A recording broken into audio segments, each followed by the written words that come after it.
L'une des plus grandes histoires de réussite en Mauricie, c'est sans contredit celle de Laurent Vayreau. L'homme d'affaires était à Trois-Rivières aujourd'hui pour présenter sa biographie. Dans le livre Laurent Vayreau et GLV, Voulez-vous danser? On en apprend sur le cheminement de l'homme d'affaires et comment cette entreprise trifluvienne de solutions technologiques pour les traitements des eaux et la production de pâte et papier est devenue carrément une multinationale. Donc j'ai eu l'occasion de le rencontrer aujourd'hui. Monsieur Vayreau, pourquoi avoir décidé de vous raconter dans un livre? Bien, premièrement, l'idée est arrivée l'an passé, lors de mon 70e anniversaire. Il y a quelqu'un dans le bureau qui a eu la brillante idée de dire on va faire un livre sur M. Vayreau.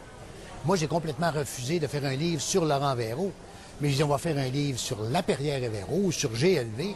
Et vu que je suis l'acteur principal, bien, il va y avoir vous allez pouvoir raconter des choses sur moi. Parce que ce que je voulais, c'est un livre qui raconte un peu la vie de l'entreprise pour les employés. Et donc, quand on est parti avec cette idée-là, on m'a interviewé, mais on a interviewé aussi une trentaine de personnes.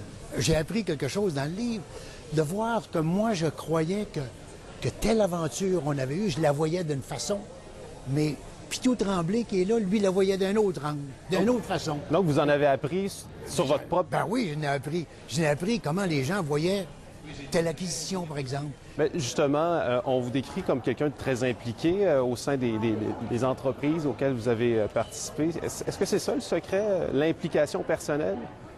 Oui, mais en donnant beaucoup d'espace aux individus qui travaillent pour toi. Chez nous, parce qu'on opère dans 35 pays à travers le monde, parce qu'on a des bureaux un peu partout, ça nous prend des entrepreneurs partout. Moi, je ne peux pas gérer ces gens-là à tous les jours. Donc, oui, je reste impliqué, mais la seule implication que je veux avoir, c'est de passer là une fois, 2 fois par année, puis dire comment ça va, Andrew, puis je l'écoute parler. Je vais souper avec les employés, je les écoute parler, j'ai du plaisir avec, pour qu'ils disent, bien, le siège social s'occupe de nous. Mais avec le recul, passer de l'opérateur dans l'usine de la Tuque à ce que vous avez bâti, est-ce que vous regardez ça? Est-ce que vous vous pincez? Parfois, vous dites... Bien, à tous les matins, Jean-Philippe, je me pince. C'est une tradition chez nous qu'à tous les matins, on prend 2 cafés, moi et ma femme. Et à tous les matins, on se rappelle comment chanceux on est. C'est incroyable. Si tu m'aurais dit ça quand j'ai pas parti de la compagnie pour arriver là. Tu sais, j'ai pas parti de la compagnie, il faut que je sois une compagnie à travers le monde. Non, ça s'est construit une fois. Et je suis chanceux. D'ailleurs, dans le livre, on en parle beaucoup. Je suis le chouchou du bon Dieu. Tu sais, c'est ma façon de dire que je suis chanceux. Parfait, merci beaucoup. Ça fait plaisir.